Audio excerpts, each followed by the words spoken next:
전국 곳곳에서 이어지던 산불이 지난 4일 모두 진화됐습니다. 지난 2일부터 동시다발적으로 발생한 산불은 사흘간 무려 축구장 4,400개 면적을 불태우고서야 멈췄는데요. 첫날 신고된 산불만 34건이었고 그 뒤로도 동시다발적인 산불 소식이 전국적으로 잇따라 터져나왔습니다. 처음 신고된 산불은 충남 홍성이었습니다. 시골 마을 전체가 연기로 뒤덮이더니 불길은 금세 주택가까지 위협했습니다. 단 2시간 만에 100헥타르가 넘는 산지가 불바다가 됐고 소방당국의 진화인력이 막 투입되기 시작한 바로 그 시점에 인근 금산, 당진에서도 산불 신고가 들어왔습니다. 이것이 사흘간 이어진 산불의 시작이었죠. 사흘간 대피한 주민만 1,400여 명, 몸만 빠져나온 주민들, 거동이 어려운 어르신들의 대피는 군사작전을 방불케 했습니다. 밤낮도 없이 사흘을 태운 산불과 사투를 벌이던 소방대원들을 가장 괴롭힌 것은 다름 아닌 바람이었습니다. 초속 10m가 넘는 강풍은 불기둥을 만들어 산에서 산으로 불씨를 옮겼습니다. 진화 인력만 28,501명이 투입됐지만 전국에 동시다발적으로 난 산불로 인해 인원이 분산되어 각 현장에서는 진화 자원이 심각하게 부족했다고 하는데요.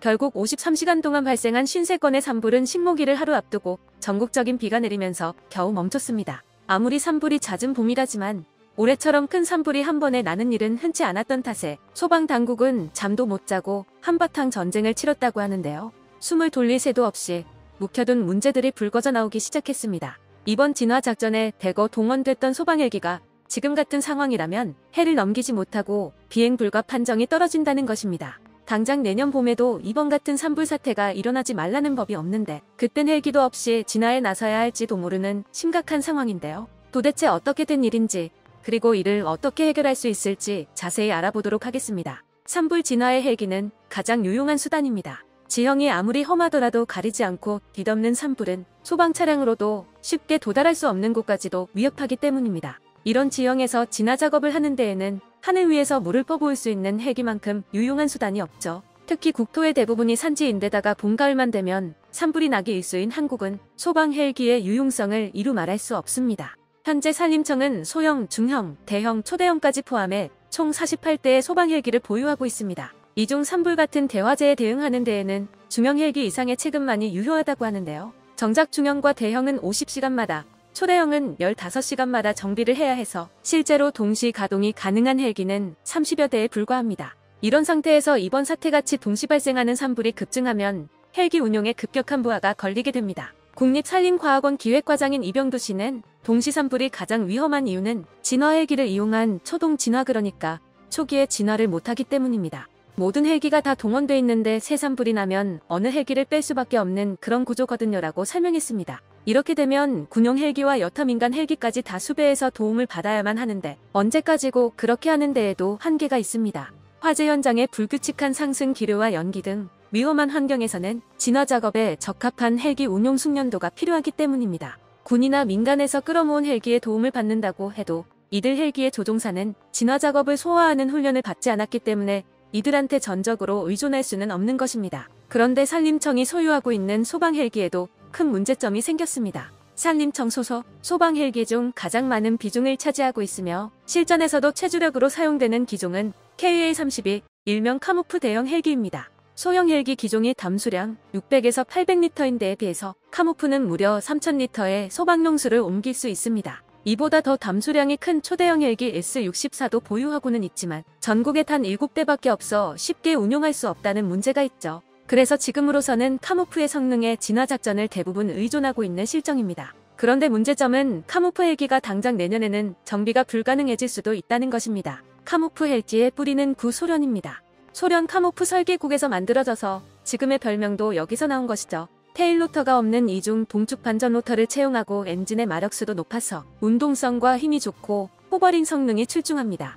이런 카무프 헬기는 20여 년 전에 불곰 사업을 통해 한국에 들어왔습니다. 처음에는 산림청과 해경에서 도입했고 그 성능에 반해 한국에서 국가단체건 민간단체건 할 것 없이 대형 헬기가 필요하다는 곳에서는 너도 나도 사갔습니다. 그래서 현재 한국은 세계 2위의 카무프 운용국이 되었죠. 한국이 워낙에 많이 사가는 통의 중고 카무프는 씨가 말랐을 수준이라고 하는데요. 심지어는 공군에서도 항전 장비를 이스라엘제로 교체해서 탐색 구조나 장성들의 전용 헬기로 사용하고 있습니다. 그런데 이로부터 20여 년이 지나고 러시아는 하루아침에 침략국으로 돌변해서 경제 제재의 타겟이 되었습니다. 카무프 헬기의 노후화는 착착 진행되고 있었지만 부품의 공급을 더 이상 기대할 수 없게 되었습니다. 많은 판매고를 올려준 덕에 한국은 카모프의 정비 기술 라이센스까지 받았지만 정작 정비에 들어가는 부품을 생산할 수는 없었기 때문입니다.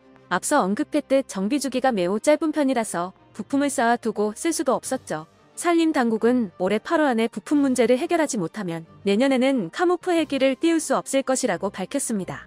당장 산림청은 이 문제를 해결할 방법을 빠르게 모색해야만 하는 상황. 우크라이나 전쟁이 당장 내일 끝난다고 해도 러시아 물자에 대한 금수 조치는 한두 해 안에 끝나지 않을 것이 뻔한 만큼 카모프가 아닌 대안을 찾을 수밖에는 없습니다. 그중 가장 유력한 후보는 국산 헬기 수리온이 될 텐데요. 산림청이 단 한 대지만 실제로 운용하고 있기도 하고 성능상으로도 나쁘지 않기 때문입니다. 그런데 산림청 측에서는 카모프를 수리온으로 교체하는 것을 영 탐탁지 않아 한다고 하는데요. 체급 차이에서 오는 담수량 격차 때문입니다. 대형 헬기인 카모프와 달리 수리온은 중형입니다. 체급 차이가 나는 만큼 담수량도 카모프보다 1000리터 적은 2000리터인데요. 산림청 측에서는 담수량 문제에서는 절대로 타협하지 않겠다는 입장을 내보이며 수리온의 개발사인 카이의 도입 제안을 거절했던 적이 있었습니다. 대신 중형 체급으로도 활약이 가능한지 확인하기 위해 한 대만을 받아서 사용해 보기로 했죠. 수리온의 소방 헬기 개량형은 그 자체로 보면 나쁘지 않은 성능을 갖추고 있는 것이 사실입니다.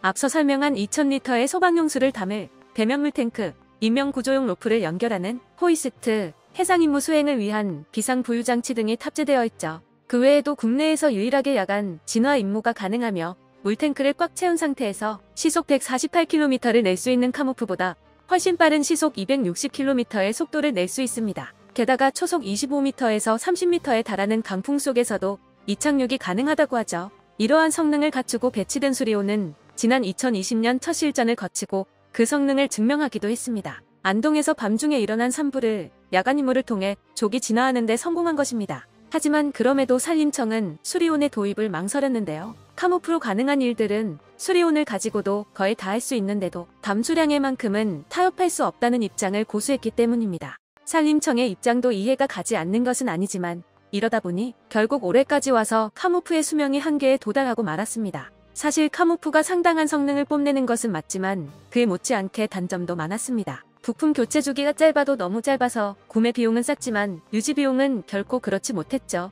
단적으로 비교해서 수리온에 비해서도 카모프의 부품 교체 주기는 10분의 1에 달합니다. 최근 헬기의 개발 추세에 따라서 기본적으로 2000시간 이상 부품을 사용할 수 있는 수리온과는 달리 카모프는 만들어진 지 오래된 기종인 탓에 고작 수백 시간 단위로 부품을 점검해야만 합니다. 이 때문에 카모프의 유지관리비는 점점 올랐고 이미 한참 전에 배보다 배꼽이 커졌다고 하는데요. 이렇다 보니 이번에 러시아 물자의 금수 조치가 걸리자마자 바로 시한부가 되어버린 것입니다. 만에 하나 수리온 같은 국산 기종이 아닌 다른 수입 기종으로 대체를 한다고 하더라도 언제 부품 수급에 문제가 생길지 알 수 없죠. 실제로 산림청은 카모프를 초대형 헬기인 S-64로 대체하고 싶어서 지금까지 버틴 것이지만 그 S-64도 생산처에선 단종된 지 오래라서 굳이 도입하려면 군용으로 쓰이던 중고품을 얻어다가 소방용으로 개조하는 등 손이 많이 가는 절차를 거쳐야 합니다. 게다가 연식이 오래된 헬기인 만큼 근래에 개발된 수리온 등 헬기에 비하면 이착륙 시 풍속에 많은 영향을 받습니다. 앞서 언급했듯 산불 현장에서 항상 애를 먹이는 것은 불씨를 옮기는 바람이며 우리나라 환경에서 산불이 일어나는 계절에는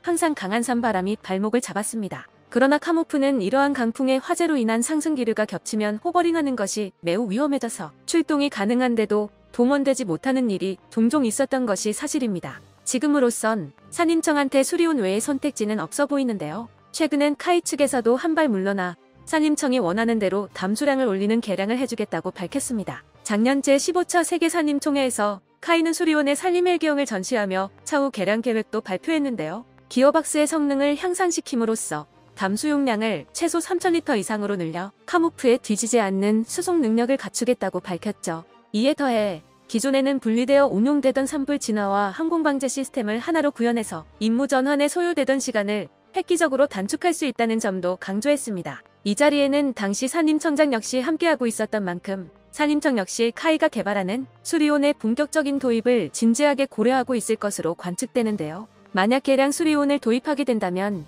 산림청은 카모프 이상의 담수량을 갖추고도 초속 25m 이상의 강풍에 강하며 야간 진화까지 가능한 헬기를 얻게 될 것입니다. 부디 산림청이 충분한 심사숙고를 통해 내년 봄에도 어김없이 찾아올 산불을 잡아내는 성능 좋은 헬기를 새로 도입할 수 있기를 기대해 보겠습니다. 끝까지 시청해주셔서 감사합니다. 도움이 되셨다면 좋아요를, 다른 이야기도 궁금하시면 구독을 눌러주세요.